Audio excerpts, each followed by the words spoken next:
On an ordinary Tuesday morning, the sun rose lazily over the sleepy town of Maplewood, Wisconsin.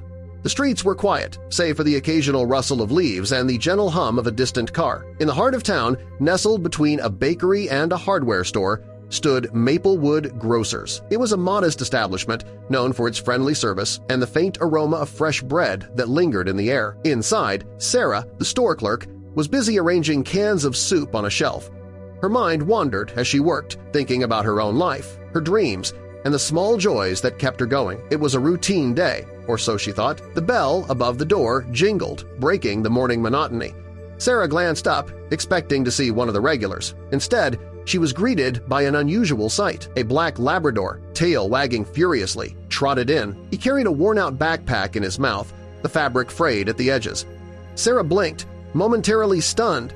Dogs didn't shop for groceries. She chuckled to herself, thinking it must be some kind of prank. But as the dog approached the counter, his eyes earnest and hopeful, she felt a tug at her heart. Before we start, smash the like button and make sure to subscribe if you haven't, and hit that notification bell so that you won't miss any new stories. Well, hello there, Sarah said, crouching down to meet the dog's gaze.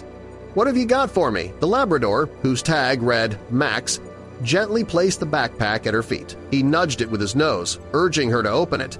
Sarah hesitated, curiosity mingling with a tinge of apprehension. What could possibly be inside? She suddenly recalled seeing this dog before Max often accompanied a young girl and her mother during their grocery trips. Their home was just a few blocks away, and Max seemed to know the way by heart, always waiting patiently outside the store until they finished shopping. With a deep breath, she unzipped the backpack. Her heart pounded in her chest, a drumbeat of anticipation. Inside, she found a peculiar assortment of items: dog treats, canned goods, bottled water, a small blanket, and a few children's toys. Each item seemed carefully chosen, as if packed with purpose. It looked like Emma had packed what she could afford and added some things from home, perhaps even items her mother had bought before. But it was the crumpled piece of paper, tucked between a can of beans and a stuffed bear, that caught her eye. The note was written in wonky, childish handwriting. Sarah's fingers trembled as she unfolded it, her eyes scanning the words. "Dear Store Lady," it began. "My name is Emma. My big friend Max brought you this bag. Mommy lost her job and I heard her crying because we don't have money for food. I had some pocket money and I bought some things we need. Can you please give this to my mommy?" Sarah's eyes welled up, the words blurring as tears threatened to spill.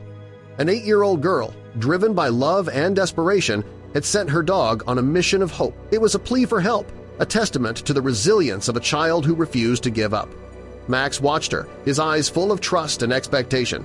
Sarah knew she couldn't ignore this call for help. She had to do something, not just for Emma, but for the bond between a girl and her dog and the courage it took to seek help in such an extraordinary way.